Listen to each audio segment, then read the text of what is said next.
जय Hind students, welcome to study for civil services. कैसे हैं आप सभी लोग? उम्मीद करता हूं सभी बहुत ही बढ़िया होंगे। सो गाइस, आज है 13 नवंबर 2025 और आज के करंट अफेयर्स को हम लोग कवर करने वाले हैं। आप में से जो भी स्टूडेंट्स यूपीपीसीएस, यूपीएससी, बीपीएससी या किसी भी स्टेट पीएससी की तैयारी कर रहे हैं तो लेक्चर को एंड तक जरूर देखिएगा, क्योंकि यहाँ पर वो सभी न्यूज हम लोग कवर करते हैं जो आपके एग्जामिनेशन के लिए इंपॉर्टेंट होती हैं। और गाइज, ये है हमारे ज्ञान सर, और ज्ञान सर के स्पेशल पेड बैच को ज्वाइन करने के लिए इन दिए गए नंबर पर कॉन्टेक्ट कीजिए। यहाँ पर जीरो से लेकर सिलेक्शन तक की प्रॉपर तैयारी करवाई जाती है। अगर आप यूपीपीएससी, बीपीएससी, आरओपीईओ, UP triple SC, even UKPSC की तैयारी कर रहे हैं, इवन हरियाणा, राजस्थान, छत्तीसगढ़ पीएससी की तैयारी कर रहे हैं, तो आज ही इन नंबर पर कांटेक्ट कीजिए, क्योंकि यहाँ पर सिर्फ तैयारी नहीं होती, सिलेक्शन की तैयारी होती है। प्रॉपर कोर्सेज कवर करवाए जाते हैं, मतलब हर एक चीज सिलेबस के अकॉर्डिंग, हर एक चीज ट्रेंड को ध्यान में रखते हुए, प्लस आपको हर एक चीज अपडेटेड मिलेंगी। आपको अलग से कोई खोजबीन रिसर्च करने की जरूरत नहीं है, एक जगह पूरा कंटेंट आपको मिलेगा, बस आपको मन लगाकर पढ़ना है। बस इतना काम आपका होगा कि आपको पढ़ना है, बाकी पूरी चीज एक ही जगह पर आपको मिल जाएगी। और इतना ही नहीं, एक मेंटर भी मिलते हैं जो बेसिकली आपको गाइड करते हैं, आपके डाउट को सॉल्व करते हैं। तो इतना सब कुछ सिर्फ एक ही आपके कोर्स में, एक ही जगह। प्रीलिम्स टेस्ट सीरीज भी है, मेंस टेस्ट सीरीज भी है, सब कुछ। तो दिए गए नंबर पर कांटेक्ट करो और आज ही सिलेक्शन की तैयारी अपनी शुरू करो। और जब कोर्स ज्वाइन कर लोगे तो मुझे कमेंट बॉक्स में बताना कि आपने कोर्स ज्वाइन कर लिया। इवन अगर आप बताते हो कि आप हमारे करंट अफेयर्स के लेक्चर्स को रेगुलरली फॉलो कर रहे हो तो आपको एक्स्ट्रा डिस्काउंट भी मिल सकता है। तो ये देखो, आज की ये सब टॉपिक्स हैं, इनको एक एक करके हम लोग कवर अप करेंगे। बट हर एक टॉपिक के अंदर क्या है पहले वो जान लो, फिर जब डिटेल में पढ़ेंगे तो और मजा आएगा पढ़ने में। तो ये तो आपको ऑलरेडी पता है, वंदे मातरम, इस टॉपिक को कुछ दिनों पहले भी हमने डिस्कस किया था। हमारे ऑनरेबल प्राइम मिनिस्टर ने नई दिल्ली में ये लॉन्च किया है, एक नेशनल कोमेमोरेशन प्रोग्राम। एक साल तक सेलिब्रेशन होगा 2025 से 26 तक के पीरियड में, जिसमें सिटीजन्स को रिकनेक्ट किया जाएगा, स्पेशली युवाओं को, कि भाई हमारे नेशनल सॉन्ग के जरिए जो युवा जो आज की डेट में रहे वो भटक रहे हैं, है ना, पेट्रियोटिक नहीं है ज्यादा।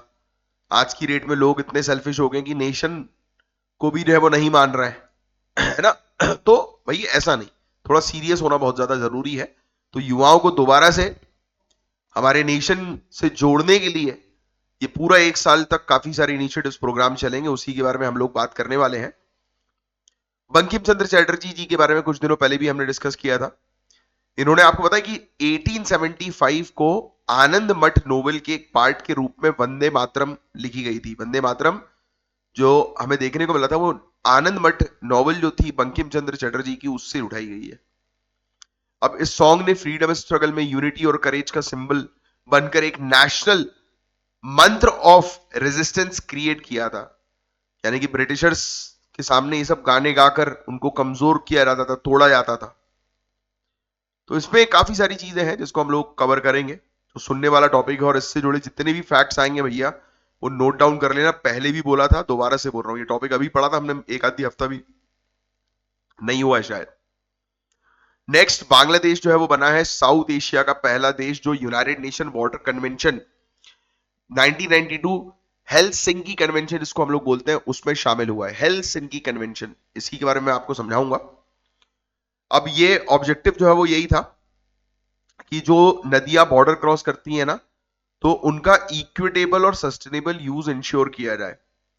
तो इसी के लिए ये यूनाइटेड नेशन वाटर कन्वेंशन है, हेलसिंकी कन्वेंशन 1992 का। तो इस पर हम लोग ज्यादा फोकस करके पढ़ेंगे। और फैक्ट ये आ गया कि बांग्लादेश ने इस कन्वेंशन को ज्वाइन किया है। Next topic, honourable supreme court ने ट्राइब्यूनल रिफॉर्म एक्ट 2021 पर अपनी नाराजगी जताई है। तो उसी पर ही बेस्ड ये टॉपिक हम लोग को जो है वो देखने को मिल रहा है।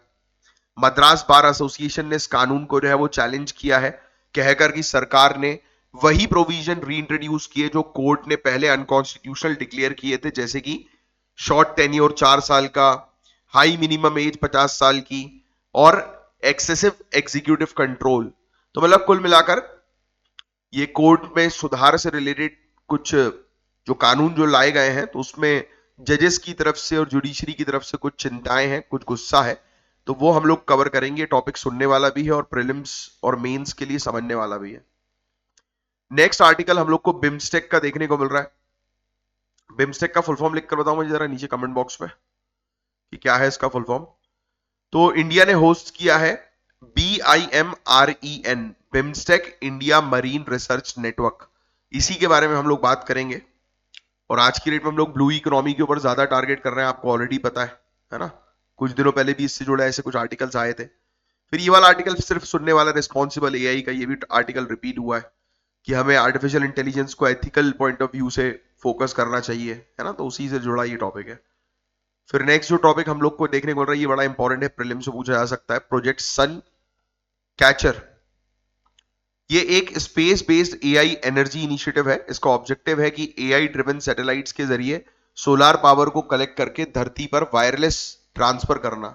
ये इसको समझेंगे, थोड़ा सा टेक बेस्ड टॉपिक है ये, तो इसको पॉइंट बाय पॉइंट जो है वो समझने की कोशिश करेंगे। तो ये सब है गाइस आज के टॉपिक, जिनको हम लोग एक एक करके कवर अप करने वाले हैं। तो without wasting any particular time, let's start with our first topic.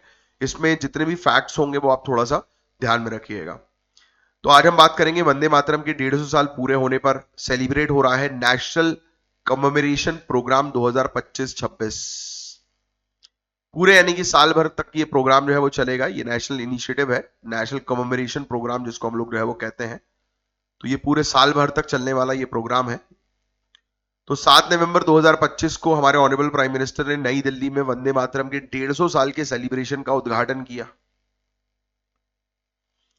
और इस इवेंट के दौरान एक कॉमेमोरेटिव कॉइन और पोस्टेज स्टैम्प भी जो है वो रिलीज किए गए, राइट। तो ये चीज भी हम लोग को जो है वो देखने को मिली। ये देखो, कॉमेमोरेटिव कॉइन, पोस्टेज स्टैम्प और पब्लिक प्लेसेस में वंदे मातरम गाया गया।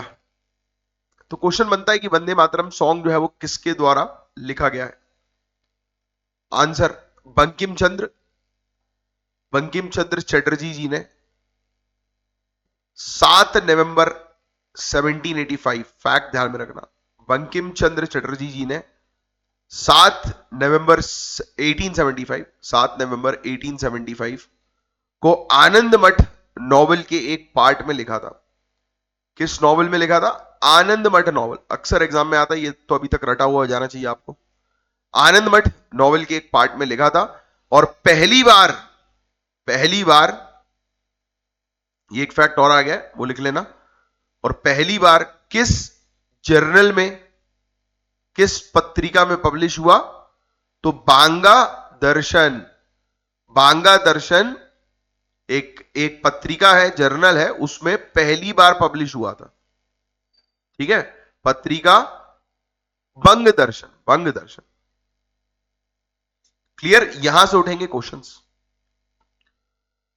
अब इस नेशनल इनिशिएटिव का मेन ऑब्जेक्टिव हम लोग को जो है वो क्या देखने को मिलता है? ऑब्जेक्टिव क्या है, एम क्या है? ऑब्जेक्टिव है लोगों को, स्पेशली युवाओं को, उस स्पिरिचुअल और रिवोल्यूशनरी मैसेज से कनेक्ट करना जो वंदे मातरम ने कॉलोनियल पीरियड में दिया। भाई वंदे मातरम जो सॉन्ग था, हमें युवाओं को जो है वो स्पेशली फोकस करना है कि युवा के अंदर वो स्पिरिचुअल और रिवोल्यूशनरी मैसेज युवाओं को मिले, युवाओं को पता लगे एकता के बारे में, बलिदान के बारे में, साहस के बारे में, कि देखो कैसे इस सॉन्ग ने जो है वो युवाओं को साहस दिया, एकता, बलिदान, साहस, यूनिटी, सैक्रिफाइस, करेज प्रदान किया इस वंदे मातरम सॉन्ग ने। तो उस स्पिरिट को जगाना है युवाओं के बीच में, जो अभी आज की रेट में कुछ खोती सी जा रही है। सॉन्ग में भारत माता को डिवाइन, स्ट्रॉन्ग और नर्चरिंग के रूप में डिपिक्ट किया गया है, रिप्रेजेंट किया गया कि मां भारती एक ऐसी सिविलाइजेशन जो मॉरलिटी और ह्यूमन वैल्यूज के बैलेंस पर टिकी है। होता है ना, भारत माता की जय,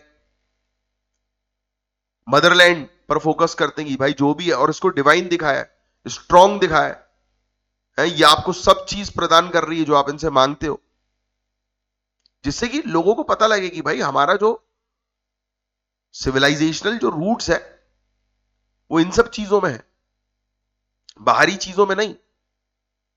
ह्यूमन वैल्यूज को हम सबसे ज्यादा मानते हैं, मॉरल स्ट्रेंथ हमारी सबसे ज्यादा। आज की डेट में लोग बुजुर्गों का मजाक उड़ा रहे हैं, गरीबों का मजाक उड़ाते हैं, भाई साले गरीब हैं, हमारी जो मदद करने वाली जो स्पिरिट है वो कहीं खो सी गई है। लोग बाग जो है वो रेपिस्ट को छोड़कर कुत्तों के पीछे पड़े हुए हैं कि कुत्ता भगाओ सोसाइटी से है। जो सोसाइटी एक टाइम पर, हाँ, और इवन अब सुनो, लोग बोलते हैं कुत्ता भगाओ है, कहीं पर बॉम्ब रहता है तो यही डॉग्स जो होते हैं वो स्निफर के रूप में काम करते हैं, तब तो सबको अच्छा लगता है कि वाह यार वाह यार। अरे बड़े दोगले हो गए आजकल के लोग, तो इनको वापस लाइन पे लाना है, स्पेशली जेनजी लोगों को जो बड़े सोचते हैं कि स्टड बन गए हमें, तो वापस इनको जो है वो बताना है कि नहीं, स्टड तब बनोगे जब देश के लिए खड़े रहोगे। ऐसा थोड़ा ना 2-4 रुपए में बिक गए तुम। The game is this. तो पीएम ने कहा कि वंदे मातरम भक्ति, विश्वास और आध्यात्मिक ऊर्जा का प्रतीक है जो देश के अतीत, वर्तमान और भविष्य को जोड़ता है। कितनी बढ़िया बात कही है। नेशन के पास्ट, प्रेजेंट और फ्यूचर को जो है वो कनेक्ट करता है। हेड ऑफ गवर्नमेंट कौन होते हैं? हेड ऑफ स्टेट कौन होते हैं बताओ? हेड ऑफ स्टेट किसको कहा जाता है?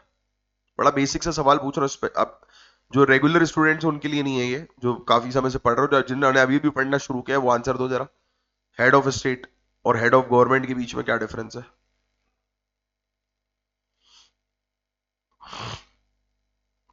अब सॉन्ग का इवोल्यूशन सुन लो।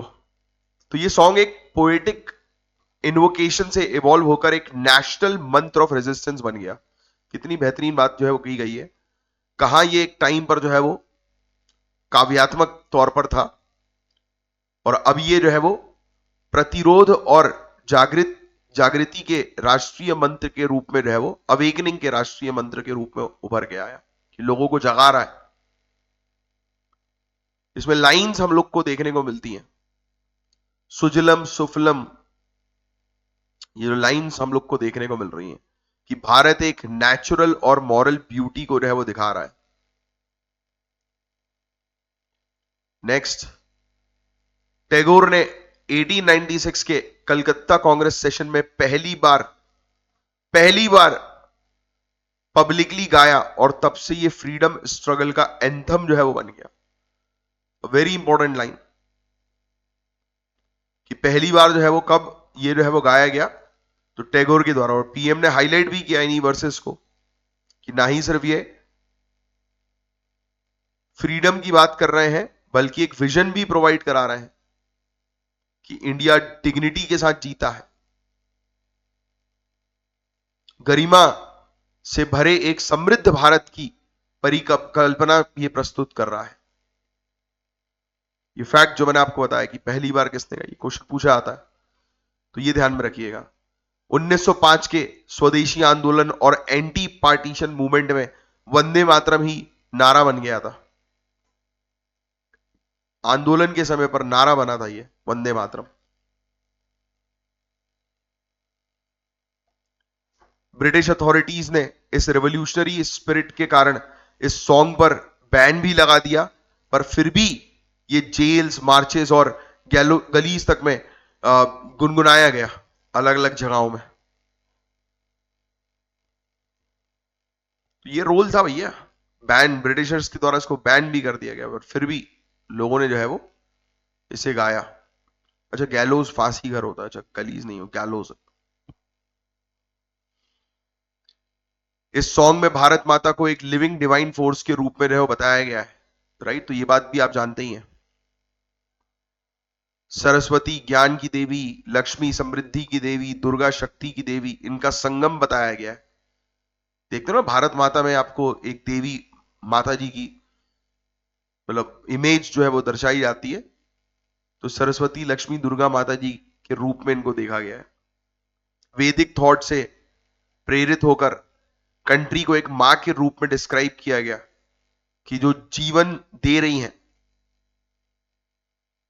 जो प्रोटेक्टर है, जो प्रोटेक्ट भी करती हैं। देखो ये लिखा हुआ नहीं, सब चीजें लिखी हैं। लक्ष्मी माता, सरस्वती माता ज्ञान की देवी, दुर्गा माता स्ट्रेंथ शक्ति की देवी, इसके तौर पर जो है वो दिखाया गया। वैदिक थॉट से चीजें उठाई गई हैं, giver of life, protector, destroyer, की जो बुराई का नाश करते हैं, विपत्ति में रक्षा करते हैं, और जीवन दायिनी जो है इस रूप में दिखाया गया है। इस इमेजरी ने जेंडर इंक्लूसिविटी भी इंस्पायर करी है, जहां पुरुष और महिला दोनों ने मिलकर फ्रीडम मूवमेंट में भाग भी लिया। तो ये चीज देखने को मिली। तो मॉडल रेलिवेंस जो है वो क्या है, आइए समझते हैं। तो प्राइम मिनिस्टर ने कहा कि वंदे मातरम के आदर्श आज भी लोगों को फ्रीडम की रक्षा के लिए इंस्पायर करते हैं। आज का आत्मनिर्भर भारत और मेक इन इंडिया विजन भी इसी सेल्फ रिलायंट भारत के सपने से जुड़ा हुआ है।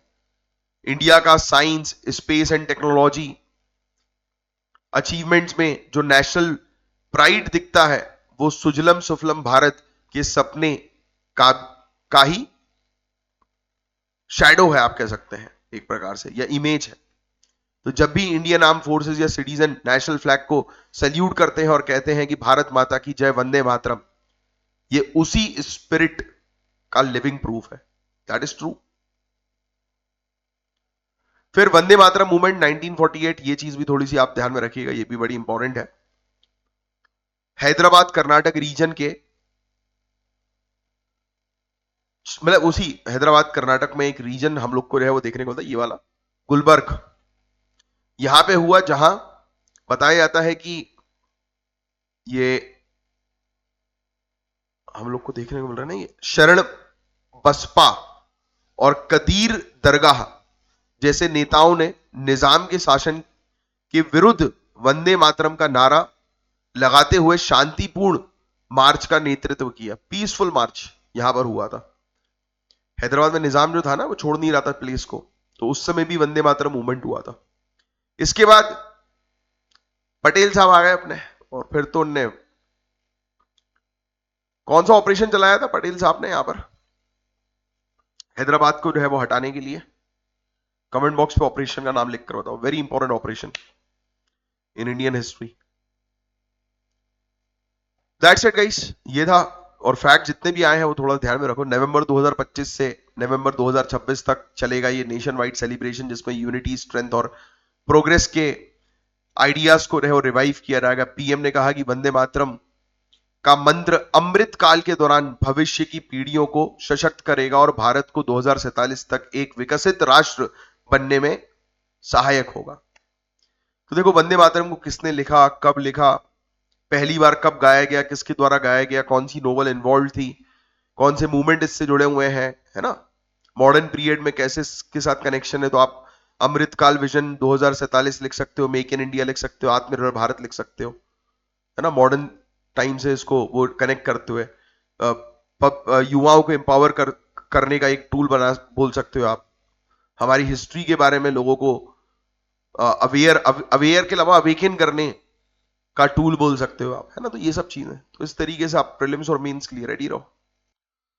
अब आइए, ये वाला फैक्चुअल टॉपिक पहले तो समझो आप कि बांग्लादेश जो है उसने ज्वाइन कर लिया है यूनाइटेड नेशन कन्वेंशन, मतलब में शामिल हुआ ये यूनाइटेड नेशन वाटर कन्वेंशन में। तो बांग्लादेश बना है साउथ एशिया का पहला देश जिसने United nation water convention Helsinki 1992, United nation water convention तो लिख लो आप ये,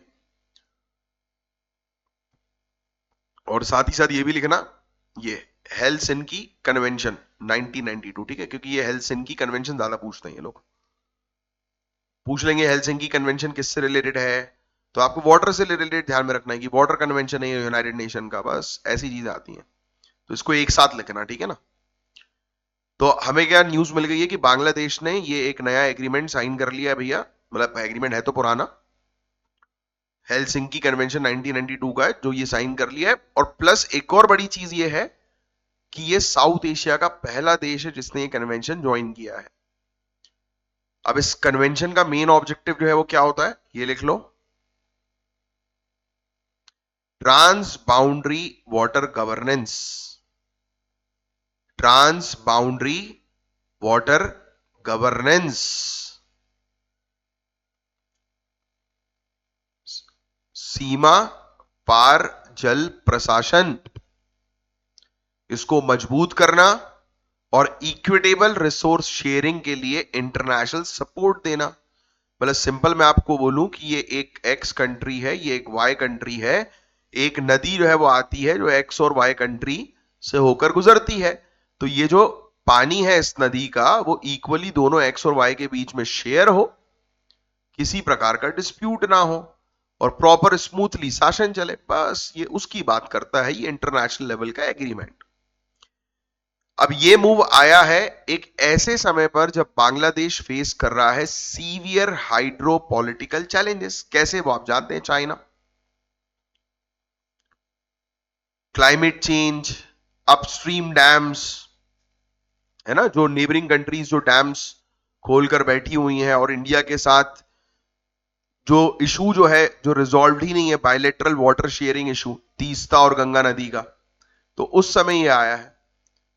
तो भाई चाइना भी डैम्स बना रहा है कंटिन्यूअसली, इंडिया के साथ भी पंगे हैं तीस्ता नदी को लेकर और गंगा नदी को लेकर, है ना, बांग्लादेश के। तो उस समय इसने ये साइन कर लिया है।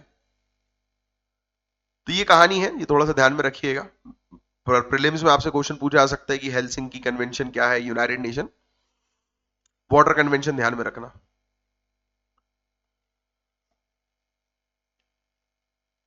मेन समझने वाली बस बात यही थी, अब सुनने वाली बात है, सुनो। तो इनिशियली ये कन्वेंशन सिर्फ यूरोपियन रीजन तक ही लिमिटेड था।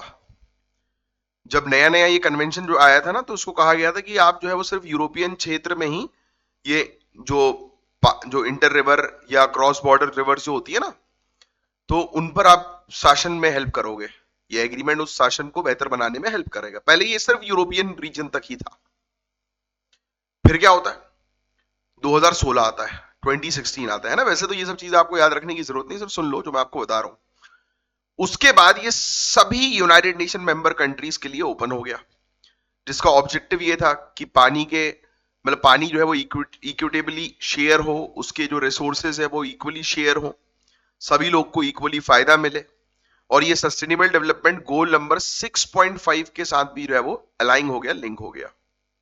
देखो जो चीज मैं आपको बता रहा हूँ इनिशियली यहीं पर देखो, सभी 2016 से सभी यूनाइटेड नेशन मेंबर के साथ ये हो गया। पहले सिर्फ और सिर्फ यूरोपियन कंट्रीज के लिए ही हुआ करता था। अब एक इंटरेस्टिंग पॉइंट मैं आपको बताता हूं।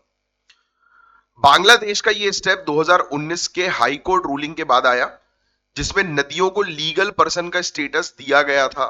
वेरी वेरी इंपॉर्टेंट, लिखिएगा, बांग्लादेश का 2019 में हाई कोर्ट में ने एक डिसीजन दिया कि वहां पे जो नदियां हैं वो अब लीगल पर्सन की तरह एक्ट करेंगी। यानी कि नदियों को आप पल्यूट करोगे तो जो फॉर एग्जाम्पल किसी व्यक्ति के ऊपर कीचड़ उछालने वाला जो क्राइम है वही यहां पर भी क्राइम अप्लाई होगा, है ना।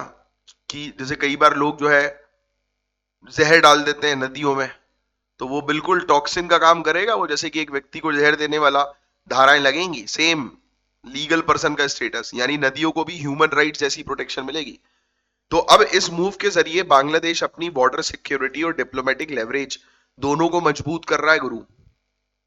अब सुनना, बांग्लादेश की पानी से जुड़ी समस्याओं के बारे में आपको पता होना चाहिए भाई, हमारी नेबरिंग कंट्री है, तो आधी से ज्यादा पॉपुलेशन वहां पर सूखे एरिया में रहती है। लिखा हुआ 60% फ्लड रिस्क एनुअल बेसिस पर है, और 50% से ज्यादा पॉपुलेशन ड्रॉट प्रोन एरिया में।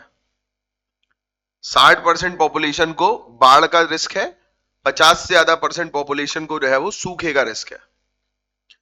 1415 नदियों में से एटलीस्ट 81 नदियां या तो लुप्त हो चुकी हैं या होने की कगार में है। ठीक है, और किस चीज के कारण? क्लाइमेट चेंज सबसे बड़ा कारण। सी लेवल राइज हो रहा है, समुद्र का पानी जो है वो आकर मिल रहा है फ्रेश वाटर में, तो पानी पीने लायक बच नहीं रहा है। बांग्लादेश की डिपेंडेंसी की अगर हम जो है वो बात करें, वो ट्रांस बाउंड्री रिवर के ऊपर है, स्पेशली गंगा, ब्रह्मपुत्र, मेघना बेसिन, जिसका सिर्फ 7% एरिया उसकी टेरिटरी में आता है। तो इसलिए अब वो चाह रही है कि भाई ये यूनाइटेड नेशन, अब देखो उसको ऑलरेडी पता है कि हमने अपने यहाँ की नदियों की स्थिति खराब कर दी है। हमारे यहाँ की नदियां, खुद की नदियां लुप्त होती जा रही हैं, खराब होती जा रही हैं, समुद्र का पानी फ्रेश वाटर में आके मिल रहा है, तो हमें सिर्फ लाभ जो मिल रहा है वो गंगा, ब्रह्मपुत्र, मेघना, इस बेसिन से लाभ मिल रहा है। तो अब ये यूनाइटेड नेशन वाटर कन्वेंशन जो है वो इस लाभ को और बेहतर करने में जो है वो और प्रोटेक्शन देने में जो है वो हेल्प करेगा। बस इनका ऑब्जेक्टिव यही है, डिप्लोमेटिकली खेल खेल रहे हैं अपनी वाटर सिक्योरिटी को प्रोटेक्ट करने के पर्पस के लिए। तो अब यूनाइटेड नेशन वाटर कन्वेंशन का मेन मतलब फीचर्स क्या होते हैं, देखो कंट्रीज को इनकरेज करता है ये कि वो जॉइंट बॉडीज और एग्रीमेंट्स के जरिए अपने वाटर रिसोर्सेज को मैनेज करें आपस में कंट्रीज के साथ। इक्विटेबल यूज प्रिंसिपल का उपयोग करता है, कंट्रीज को इंश्योर करना होता है कि पानी जो है वो फेयर तरीके से यूटिलाइज हो और किसी को जो है वो नुकसान ना पहुंचे। किसी प्रकार के डिस्प्यूट्स वगैरह जो है उसको प्रिवेंट करने पर टारगेट करता है कि रीजनल स्टेबिलिटी रहे। और 2018 के बाद Chad, Ghana, Iraq, Nigeria, Gambia, Namibia, Panama ऐसी कंट्रीज भी ज्वाइन कर चुकी हैं। इवन सस्टेनेबल डेवलपमेंट के साथ जो है ये अलाइंड है, water, energy, food, climate nexus के साथ ये लिंक्ड है। ये चीजें हैं जिसके बारे में आपको थोड़ी सी जानकारी होनी चाहिए। तो इंडिया ने अब तक इस कन्वेंशन को साइन नहीं किया। अच्छा, क्वेश्चन ये बन सकता है क्या इंडिया ने यूनाइटेड नेशन वाटर कन्वेंशन या फिर हेलसिंकी कन्वेंशन को साइन किया है क्या? नहीं किया है हमने। हमारी policy traditionally bilateral water treaties पर बेस्ड होती है, यानी कि हम आपस में खुद से कंट्रीज के साथ एग्रीमेंट करते हैं, ना कि हम एक ऑलरेडी बना हुआ डिफॉल्ट एग्रीमेंट के ऊपर बेस्ड है। नहीं, हम कंट्रीज के साथ कर लेते हैं, है ना। एक डिफॉल्ट एग्रीमेंट पे जाएंगे तो हो सकता है कि हमें नुकसान हो, तो हम बिल्कुल हर एक चीज को देखने के बाद करते हैं। जैसे बांग्लादेश के साथ गंगा वाटर शेयरिंग ट्रीटी 1996 की है, पाकिस्तान के साथ इंडस वाटर ट्रीटी आप जानते ही है 1960 की, बड़ी फेमस। तो ये फैक्ट्स लिख सकते हो आप। तो हम हमें बायलैटरलिज्म में यानी कि आपस में कंट्रीज के साथ इंडिविजुअल ट्रीटी करने में फ्लेक्सिबिलिटी मिलती है, और हम internationalisation of regional water dispute से बचना चाहते हैं। अब बांग्लादेश के इस स्टेप के बाद उसके पास एक इंटरनेशनल लीगल प्लेटफॉर्म आ गया है जहां वो तीस्ता और गंगा नदी पर भी फेयर शेयर की डिमांड कर सकता है। इवन बांग्लादेश तिपाईमुख डैम बाराक नदी के ऊपर और इंडिया के रिवर लिंकिंग प्रोजेक्ट्स पर भी ऑब्जेक्शंस उठा रहा है। पता है आपको, बांग्लादेश अभी भी काफी सारे डैम्स पर और इवन इंडिया के प्रोजेक्ट्स पर भी जो है वो ऑब्जेक्शन उठाना शुरू कर रहा है, क्योंकि अब उसके पास थोड़ी सी पावर आ गई, ऐसा उसे लग रहा है। हम तो मना कर देंगे भाई, हमारे ऊपर कुछ चीज आएगी तो हम बोलेंगे हम तो भाई इंडिविजुअल एग्रीमेंट करते हैं, हम इंडस वाटर ट्रीटी का पार्टी नहीं है, तो हम फिर उसके एग्रीमेंट्स को क्यों फॉलो करें। 2026 में गंगा वाटर ट्रीटी रिन्यूअल होने वाला है और बांग्लादेश अपनी गारंटीड शेयर 35,000 क्यूसेक में रिव्यू चाह रहा है, बोल रहा है कि इसको और बढ़ाओ, इसके शेयर को, जो इंडिया की ईस्टर्न स्टेट्स के लिए चैलेंजिंग हो सकता है। तो अब देखो, ये अभी 2026 में गंगा ट्रीटी जो है ना वो रिन्यू होने वाली है, उससे पहले इसने ये चीज जो है वो कर दी है। तो बांग्लादेश स्ट्रेटेजिकली चल रहा है। बांग्लादेश ने ऐसा क्यों किया वो बात तो आपको मैंने ऑलरेडी पहले बता दी कि उस पानी से रिलेटेड उसकी कितनी प्रॉब्लम्स वो फेस कर रहा है। दूसरा मैंने आपको ऑलरेडी बता दिया कि एक ये बड़ा रीजन है कि इंडिया के साथ उसके एग्रीमेंट जो है वो रिवाइज होने या रिन्यू होंगे 2026 में, तो उससे पहले उसने ये अपने आप को प्रोटेक्शन दे दी है। तो ये डेवलपमेंट साउथ एशिया की हाइड्रो डिप्लोमेसी को ट्रांसफॉर्म कर सकता है। नेपाल और भूटान जैसे देश भी अब मल्टीलैटरल फ्रेमवर्क एक्सप्लोर कर सकते हैं। बांग्लादेश ने चाइना और पाकिस्तान के साथ ट्राइलेटरल कॉपरेशन में भी इंटरेस्ट दिखाया है। चाइना के मोतुओ हाइड्रो पावर प्रोजेक्ट जो तिब्बत से इंडिया और बांग्लादेश दोनों में मतलब चिंता क्रिएट करता है ना, तो ये भी उसके लिए एक बड़ी चिंता वाली बात है। और इंडिया के अंदर भी बहस शुरू हो गई है कि क्या अब हमें भी मल्टीलैटरल मैकेनिज्म ज्वाइन करने चाहिए या अपनी स्ट्रेटेजिक बॉर्डर इंटरेस्ट प्रोटेक्ट करनी चाहिए। तो मेरा तो कहना है, मेरा पर्सनल मानना है कि हमें अपने इंटरेस्ट पर टारगेट करनी चाहिए, बाय डिफॉल्ट एग्रीमेंट के ऊपर बेस्ड नहीं रहना चाहिए। आपका क्या मानना है, आप मुझे बताइएगा कमेंट बॉक्स पे। तो बांग्लादेश का United nation water convention join करना दिखाता है कि इंटरनेशनल वाटर गवर्नेंस का इंपॉर्टेंस क्लाइमेट क्राइसिस के दौरान जो है वो और बढ़ गया है। तो ये चीजें हैं जिसके बारे में आपको थोड़ी सी जो है वो जानकारी होनी चाहिए। तो अभी देखो, ये तो थोड़ा स्ट्रैटेजिकली जो है वो खेल रहा है। अब लेट्स वेट एंड वॉच कि आगे इंडिया क्या कदम उठाती है। And we know our interest, कि हमें पता है कि भाई हमारा इंटरेस्ट जो है वो क्या रहता है, तो हम अपने इंटरेस्ट से परे जाते नहीं है। बट बांग्लादेश का United nation water convention join करना दिखा रहा है कि वो अब इंटरनेशनल वाटर गवर्नेंस का इंपॉर्टेंस जो है वो क्लाइमेट क्राइसिस के दौरान बढ़ सकता है, और इंडिया को अपनी बायलेटरल पॉलिसी जो है वो फिर से उसका आकलन करना पड़ेगा, और हमें खुद की अपनी सिक्योरिटी को ध्यान में रखते हुए एक मिडिल पाथ पे जो है वो आना पड़ेगा। तो एक प्रैग्मेटिक अप्रोच यही है कि जिसमें बायलेटरल और मल्टीलेटरल दोनों नॉर्म्स मिक्स किए जाएं, जिससे कि सभी को बेनिफिट हो। क्योंकि देखो, हम भी नहीं चाहते यार कि हमारी नेबरिंग कंट्रीज को नुकसान पहुंचे, क्योंकि हमारी एक्ट ईस्ट पॉलिसी भी तो हमेशा एक्टिवेटेड रहती है ना। तो दीज आर सम पॉइंट्स जिसके बारे में आपको थोड़ा सा ध्यान होना चाहिए, जानकारी होनी चाहिए। हेलसिंकी कन्वेंशन याद रखना, यही पूछा जाएगा बस आपसे। नेक्स्ट, अब ये टॉपिक सुनने वाला टॉपिक है। रिसेंटली ऑनरेबल सुप्रीम कोर्ट ने ट्राइब्यूनल रिफॉर्म्स एक्ट 2021 की कॉन्स्टिट्यूशनल वैलिडिटी केस में यूनियन गवर्नमेंट के रिपीटेड एडजर्मेंट रिक्वेस्ट पर अपनी नाराजगी व्यक्त की है। सीजेआई लेड बेंच ने कहा है कि गवर्नमेंट बार बार हियरिंग डिले कर रही है और मैटर को 5 जज बेंच को रेफर करने की बात कर रही है, जो इंटेंशनली केस को पोस्टपोन करने की कोशिश लगती है। तो ये बेसिकली पूरा मामला क्या है, पहले तो आप ये चीज समझो। पहला पॉइंट अपने दिमाग में है वो ये रखना, ट्राइब्यूनल रिफॉर्म्स एक्ट 2021। ट्राइब्यूनल क्या होता है? किसी भी कोर्ट को हम लोग ट्राइब्यूनल बोलते हैं। यस, रिफॉर्म का मतलब होता है सुधार। तो कोर्ट में सुधार से रिलेटेड एक कानून है 2021 का, है ना। पहले ये समझो बैकग्राउंड, फिर उसमें आपको चीजें समझ में आएंगी।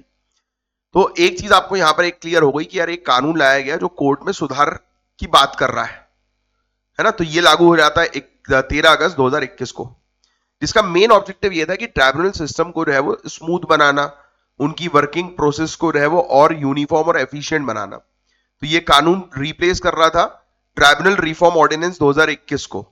अब कानून में प्रोविजन दिए गए थे जजेस के अपॉइंटमेंट से रिलेटेड, उनके टेन्योर, उनकी सर्विस कंडीशन और जो स्ट्रक्चर होना चाहिए कोर्ट का उससे रिलेटेड। लेकिन ये कानून कॉन्स्टिट्यूशनल बहस का सेंटर बन गया, क्योंकि इसने एग्जीक्यूटिव कंट्रोल बढ़ाया और जुडिशियली ऑटोनॉमी कम कर दी, जो हमेशा से होता आ रहा है, जैसा आपने पहले भी देखा है। हमारा जो कॉलेजियम सिस्टम है वो इवॉल्व ही हुआ है कि वही पूरी चीज मैनेज करेगा, कोई कानून के थ्रू चीजें मैनेज नहीं होंगी। जुडिशरी का इंटरनल सिस्टम ही, जुडिशरी अपने इंटरनल सिस्टम को ही सबसे बेस्ट मानती है, और यहां पर अगर आप कानून के थ्रू कोई सिस्टम क्रिएट करोगे तो जुडिशरी उसको एक्सेप्ट नहीं करेगी। बस यही मैटर है। तो ट्राइब्यूनल सिस्टम किस ऑब्जेक्टिव से बनाया गया? तो ऑब्जेक्टिव ये था कि भाई बर्डन जो है रेगुलर कोर्ट का कम करना, और एक स्पेशलाइज्ड बॉडीज बनाएंगे टेक्निकल और एडमिनिस्ट्रेटिव मैटर को संभालने के लिए। अब इस पर्टिकुलर कानून जो ट्राइब्यूनल एक्ट जो 2021 का है, उसके क्या हम लोग को ऑब्जेक्टिव देखने को मिल रहे थे? तो इनने बोला ट्राइब्यूनल्स के एपेलेट फंक्शंस को हाई कोर्ट के अंडर इंटीग्रेट कर दो, कि जो भी आप ट्राइब्यूनल बनाओगे, स्पेशल कोर्ट्स बनाओगे, तो आप क्या करो कि वो हाई कोर्ट के अंडर ही रहे, जुड़ी हुई रहे, कनेक्टेड रहे। एडमिनिस्ट्रेटिव एफिशिएंसी बढ़ाई जाए कि और बेहतर तरीके से फास्ट एडमिनिस्ट्रेशन हो, पेंडेंसी जो है वो रिड्यूस हो, जो कि अच्छी बात है। गड़बड़ कहां पे हुई? यहां पर हुई। इनने बोला अपॉइंटमेंट और टेन्योर रूल्स में जो है वो यूनिफॉर्मिटी लेके आनी है। इंश्योर की गई कि भाई जो भी अपॉइंटमेंट्स हो वो रेगुलर हो, टेन्योर्स भी इन्होंने चेंज करने की कोशिश करी, सर्विस कंडीशन चेंज करने की कोशिश करी। ये चीज जुडिशरी को पसंद नहीं आई। ट्राइब्यूनल एडमिनिस्ट्रेशन में और ऑटो अकाउंटेबिलिटी लाई जाए, ट्रांसपेरेंसी स्टैब्लिश की जाए। तो जुडिशरी बोल रही है कि तुम लोग पॉलिटिकल लोग खुद ही इतने करप्टेड हो, और तुम इसमें क्यों करप्शन जो है वो ढूंढ रहे हो? तो मतलब समझ रहे हो आप, ये बड़ा गंभीर मुद्दा उठ के आ रहा है। इसके फीचर्स इस कानून के ये थे: film certification appellate tribunal, intellectual property appellate board, airport appellate tribunal, इनको खत्म करके उनके केसेस हाई कोर्ट में ट्रांसफर कर दो। यानी कि जो आपने स्पेशल कोर्ट्स जो बना के रखी हुई थी अलग अलग, जैसे कि एक फिल्म सर्टिफिकेशन सेंसर बोर्ड वाली है ना, एक जो है वो आपकी इंटेलेक्चुअल प्रॉपर्टी देखेगी, एक एयरपोर्ट के मामले सुनेगी, इनने बोला ये सब बंद कर दो, सब पूरे मामले इनके जितने भी हाई कोर्ट को दे दो। फिर इनने बोला एक और चीज, चेयरपर्सन और मेंबर्स को अपॉइंट करेगी सेंट्रल गवर्नमेंट। ये कौन सी बात हुई? जहां सेंट्रल गवर्नमेंट का इन्वॉल्वमेंट आ जाएगा या किसी भी गवर्नमेंट का इन्वॉल्वमेंट आ जाएगा, जुडिशरी वहां पर गुस्सा होने लगेगी। ये बात याद रखना। इनने बोला कि हम आपके चीफ जस्टिस ऑफ इंडिया को ही बना देते हैं हेड, एक सर्च कम सिलेक्शन कमेटी के कर लो, बट इनने मना कर दिया, नहीं भाई, सेंट्रल गवर्नमेंट चूज करे, हम चाह ही नहीं रहे। फिर इनने एक और चीज बोली जिससे अगेन जुडिशरी खुश नहीं, कि चेयरपर्सन का टेन्योर 4 साल का या 70 साल का, और मेंबर्स का टेन्योर 4 साल तक या 67 ईयर्स तक, यानी कि 67 एज समझ रहे होंगे ना, मुझे स्पेसिफिकली आपको बताने की जरूरत नहीं। मिनिमम एज अपॉइंटमेंट की इन्होंने 50 साल रख दी, कि भाई इस ट्राइब्यूनल के अंदर जो भी बैठेंगे वो 50 साल उनकी मिनिमम एज होनी चाहिए। इससे भी इनको प्रॉब्लम्स है, इससे जो एडवोकेट्स हैं, समझ रहे हो आप, और जो स्कॉलर्स हैं जिनकी उम्र कम है वो छूट जाएंगे। तो इनने वो चीज जो है वो कर दी। दूसरा, जो भी ट्राइब्यूनल्स को खत्म किया गया उसके मेंबर्स का टेन्योर तुरंत खत्म हो जाएगा और उनके पेंडिंग केसेस हाई कोर्ट में भेज दिए जाएंगे। फिर नेक्स्ट इन्होंने बोला कि सेंटर के पास अथॉरिटी है कि वो नोटिफिकेशन के थ्रू ट्राइब्यूनल लिस्ट में चेंजेस कर सकती है। इसका मतलब है कि एग्जीक्यूटिव के पास ज्यादा पावर आ जाएगी। तो जहां एग्जीक्यूटिव के पास ज्यादा पावर रहेगी, जुडिशरी वहां पर विरोध तो करेगी करेगी भाई, क्योंकि तीनों को बैलेंस करना बहुत जरूरी है। तो अब सुनो मेरी बात ध्यान से। तो आपको समझ में आ गया ना कि ये किस तरीके का सुधार है, ये ट्राइब्यूनल एक्ट 2021 में, ट्राइब्यूनल रिफॉर्म एक्ट 2021 में। तो कहीं ना कहीं आपको समझ में आ ही गया है कि सेंट्रलाइज पावर यहां पर ज्यादा नजर आ रही है, गवर्नमेंट अपने पास जुडिशरी की पावर खींच रही है। तो मद्रास बार एसोसिएशन ने आर्ग्यू किया कि यह कानून सुप्रीम कोर्ट के पहले के जजमेंट्स को इग्नोर करता है। कोर्ट ने 2021 में ट्राइब्यूनल ऑर्डिनेंस के प्रोविजन को हटाते हुए कहा कि 4 साल का टेन्योर बहुत कम है गुरु, मिनिमम 5 साल चाहिए। 5 साल में एक ऑफिसर जो है वो सही तरीके से जो है वो ऑपरेट कर सकता है। मिनिमम एज जो आपने 50 साल की रखी है बिल्कुल गलत है। यंगर मेंबर्स इससे जो है वो रूठ जाएंगे, और आप न्यू न्यू जो टैलेंट है उसको आप इग्नोर कर रहे हो। और फिर गवर्नमेंट को सिलेक्शन कमेटी के रिकमेंडेशन नेम्स में डिस्क्रिशन नहीं मिलना चाहिए। गवर्नमेंट क्यों दे रही है भाई? तो ये हटाओ, ये सिलेक्शन कमेटी में गवर्नमेंट का रोल हटाओ। फिर लेकिन 2021 के कानून ने वर्ड बाय वर्ड वही प्रोविजन वापस ले आया। सोचो आप, देखो आप लड़ाई देख रहे हो आप, पहले ये ऑर्डिनेंस लाया था इन लोगों ने, सरकार ने, और फिर वो उसका केस चला सुप्रीम कोर्ट में। सुप्रीम कोर्ट ने क्लियरली कह दिया कि नहीं भैया ये सब चीजें नहीं होनी चाहिए। और आप देखो ये पूरी सेम चीजें जो है वो इन्होंने इस कानून के अंदर भी ऐड कर दी, सेम चीज A to Z। यही तो गुस्सा आया जुडिशरी को कि भाई जब ऑलरेडी आपके ऑर्डिनेंस हमने खारिज कर दिया है कि ये सब चीजें गलत हैं, तो आप कानून लेकर आकर उस सेम चीज को फिर से बनाने की कोशिश कर रहे हो। तो लड़ाई हो गई है, अड़ीबाजी हो गई है। तो ये कहानी चल रही है बस, जो आपको सुनना था। अब अक्टूबर 2025 में सुप्रीम कोर्ट ने फाइनल हियरिंग स्टार्ट की। सीजीआई ने कहा कि गवर्नमेंट रिपीटेडली हियरिंग को पोस्टपोन कर रही है और ये जुडिशियल प्रोसेस के साथ जो है वो इनजस्टिस, अन्याय है। कोर्ट ने पूछा कि अगर अटॉर्नी जनरल अवेलेबल नहीं है तो दूसरा लॉ ऑफिसर यूनियन को रिप्रेजेंट क्यों नहीं कर रहा है। अब बेंच ने अभी वार्निंग दी है कि अगर नेक्स्ट डेट पर अटॉर्नी जनरल प्रेजेंट नहीं हुए ना, तो जजमेंट बिना उनके आर्ग्यूमेंट के ही सुना दिया जाएगा, यानी कि एक तरफा कार्रवाई कर दी जाएगी। अभी क्या हो रहा है कि अभी जैसे केस चल रहा है तो गवर्नमेंट वालों को बुलाया जा रहा है, वो लोग आ नहीं रहे, बोले छुट्टी करो, केस बढ़ाओ, तारीख तारीख तारीख पे तारीख करो। अब यही है इशू, मुद्दा आप समझ ही चुके हो कि भाई जो चीज ऑलरेडी सुप्रीम कोर्ट ने पहले मना कर दी है, फिर तुम क्यों लेके आ रहे हो उस चीज को। 4 साल का टर्म जो है वो, उससे एग्जीक्यूटिव डिपेंडेंसी जो है वो बढ़ेगी और इंपार्शियलिटी कम होगी। यंग लीगल प्रोफेशनल्स के लिए रुकावट कर दी है आपने। अपॉइंटमेंट और रीअपॉइंटमेंट के कंट्रोल एग्जीक्यूटिव्स के पास आपने जो है वो दे दिए, जो बिल्कुल गलत है। तो इस चीज के ऊपर पूरी बहस जो है वो छिड़ रही है, इन 4 चीजों के ऊपर जो मैं आपको ऑलरेडी समझा चुका हूं। अब देखो आगे चल के क्या होता है, अभी तो फिर समझेंगे आगे की बात आगे। BIMSTEC India marine research network, तो आज हम इसी के बारे में जो है वो चर्चा करने वाले हैं, बिम्स्टेक ब्लू इकोनॉमी के बारे में। 6 नवंबर 2025 को कोची में हुआ पहला BIMSTEC India marine research network biennial conference, जिसको कंसिडर किया जा रहा है ये एक अचीवमेंट है, माइलस्टोन है रीजनल कोऑपरेशन को मजबूत करने का, सस्टेनेबल ब्लू इकोनॉमी के लिए बे ऑफ बंगाल में। तो पहला वाला पॉइंट तो आप बिल्कुल लिख लो कि पहला एक कॉन्फ्रेंस हम लोग को देखने को मिला, BIMSTEC India marine research network Kochi में।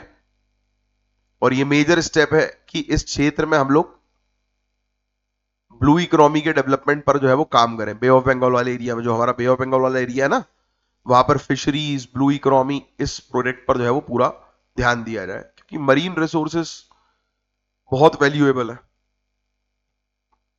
बिम्स्टेक के कितने मेंबर्स हैं गाइस टोटल, कमेंट बॉक्स में लिखकर बता सकते हो? ठीक है, तो ये याद रखना, BIMSTEC India marine research network एक रीजनल इनिशिएटिव है। इसको हालांकि ये लोग 2024 में लेकर आ गए थे।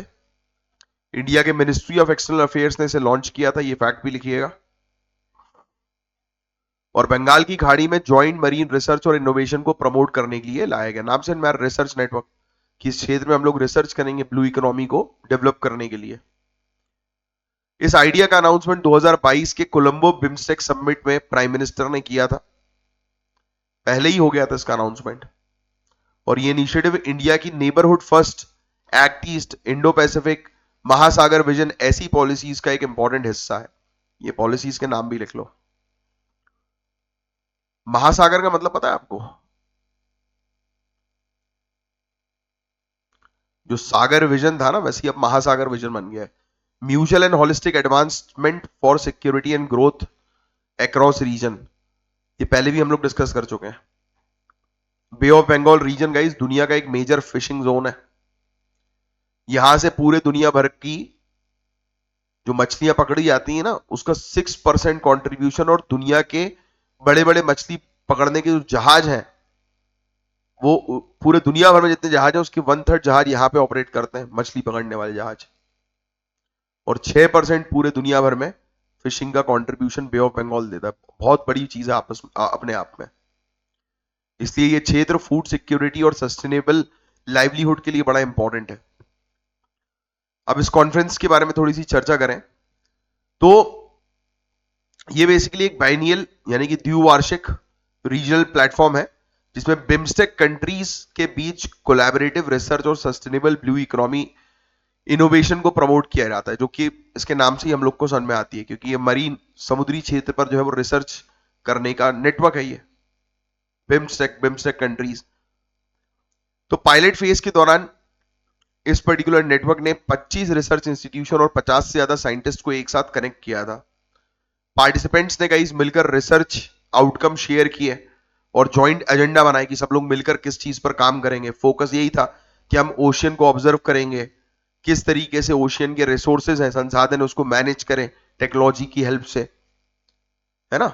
तो कॉन्फ्रेंस में पॉलिसी पर बात की जाती है कि हम कैसी पॉलिसीज बनाएं जिससे कि ब्लू इकोनॉमी को और मजबूत बनाया जा सके, मरीन एरिया को और बेहतर बनाया जा सके, मरीन क्षेत्र में और रिसर्च की जा सके, सस्टेनेबल रिसोर्स के मैनेजमेंट किए जा सके, है ना, ब्लू इकोनॉमी में और किस तरीके से बेहतर शासन करना है उस पर बात की जा सके। तो बस यही सब चीजें थी इसके अंदर। इसमें 25 रिसर्च इंस्टीट्यूट, 50 से ज्यादा साइंटिस्ट जो है उनको कनेक्ट किया गया। फोकस एरिया मैंने आपको ऑलरेडी बता दिया कि मरीन के इकोसिस्टम की हेल्थ को स्टडी करते हैं, ओशियन को ऑब्जर्व करते हैं, फिशरीज सस्टेनेबल तरीके से होनी चाहिए उस पर काम करते हैं, और कैसे इनोवेशन को आगे बढ़ाएं, कौन सी टेक्नोलॉजी यूज करें, इस पर बात करते हैं। ठीक है, अर्ली करियर रिसर्चर्स और पीएचडी स्कॉलर्स को ब्लू इकोनॉमी गवर्नेंस और मरीन पॉलिसी में इंक्लूड करना, ये मेन ऑब्जेक्टिव है कि ज्यादा से ज्यादा युवा जो है वो आपस मतलब पहली चीज तो ये नॉलेज शेयर करते हैं एक दूसरे के साथ, और मेन टारगेट है कि ज्यादा से ज्यादा युवा जो है वो इस क्षेत्र में करियर बनाए अपना, डेटा शेयरिंग करते हैं, ट्रेनिंग करते हैं। वो बहुत बेसिक सी चीज, मतलब कुल मिलाकर ये एक प्लेटफॉर्म है जहां पर मरीन क्षेत्र में रिसर्च होता है, इनोवेशन होता है, आर&डी, रिसर्च एंड डेवलपमेंट होता है, राइट, और सस्टेनेबल फिशरीज पर काम करने पर टारगेट किया जाता है, इस क्षेत्र में और रिसर्च करने पर टारगेट किया जाता है। दैट्स इट, बाकी और कुछ नहीं है इसमें। अब ये टॉपिक भी जो है वो सुनने वाला है आपका, ये तो बहुत बहुत बार रिपीट हुआ है।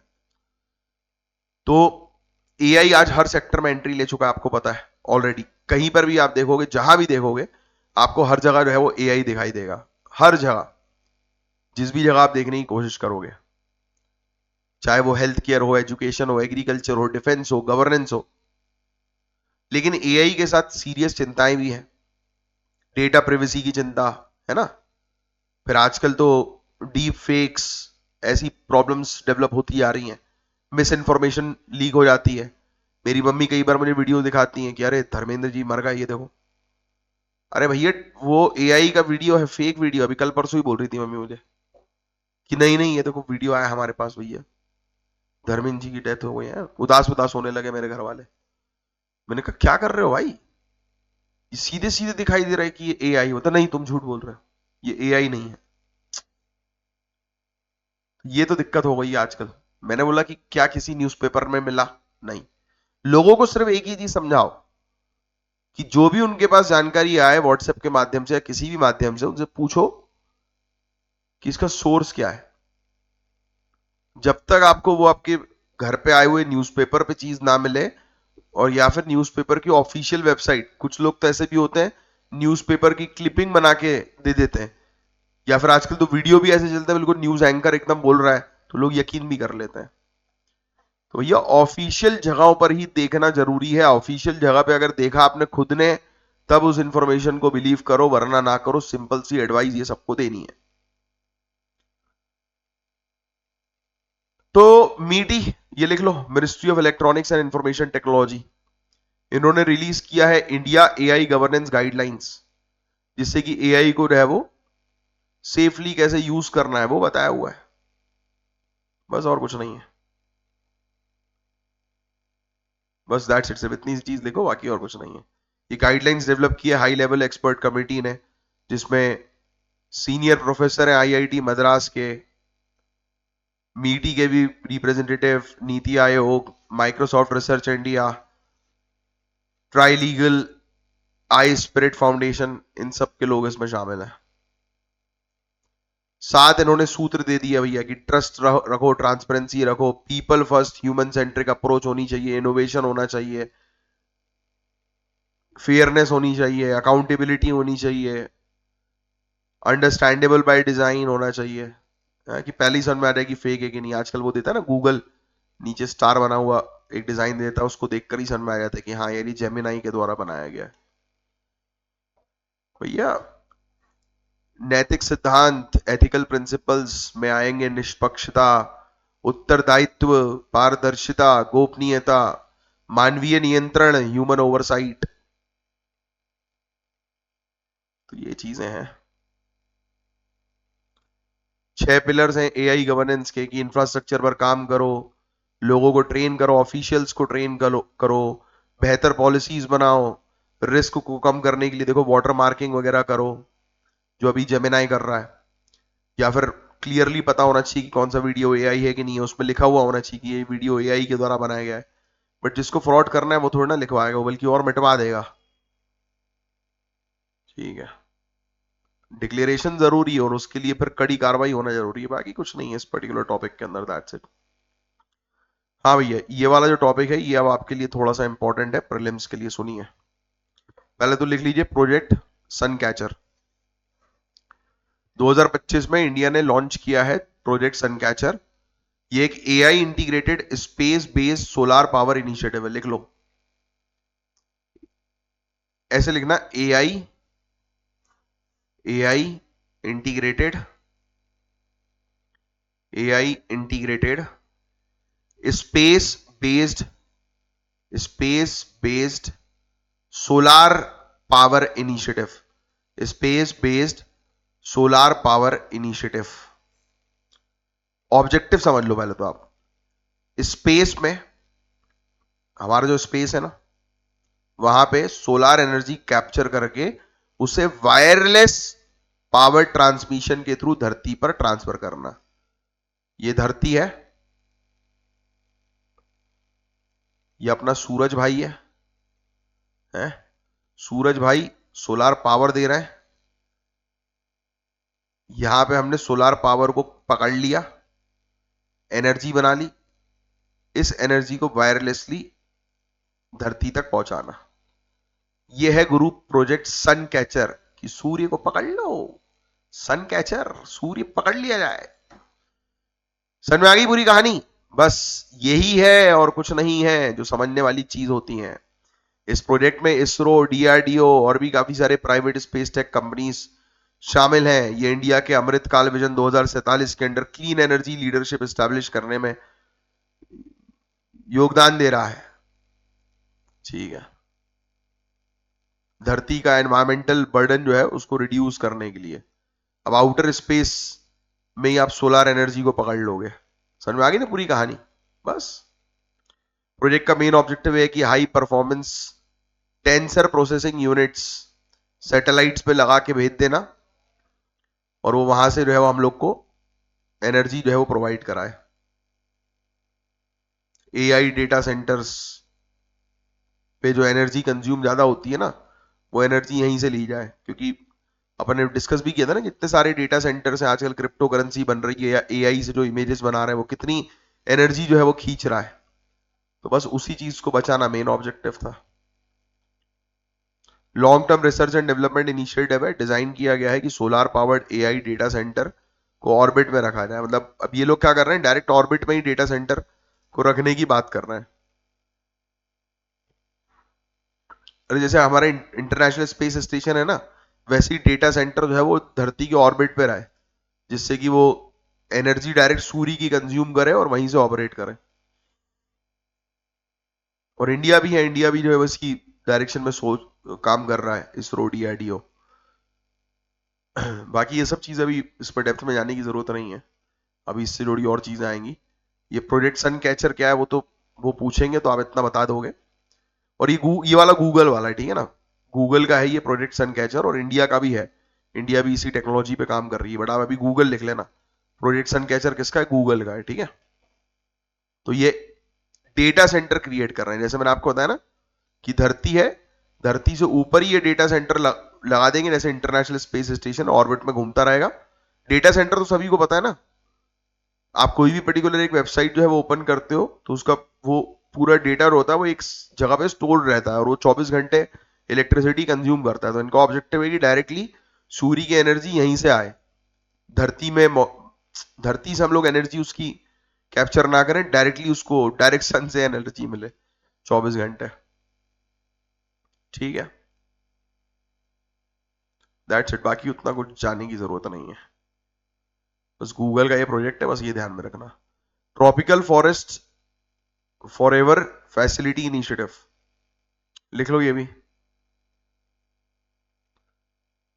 इसको प्रपोज किया गया था ब्राजील में, कॉन्फ्रेंस ऑफ पार्टी 28 दुबई में हुई थी 2023 में, और ऑफिशियली लॉन्च किया जाएगा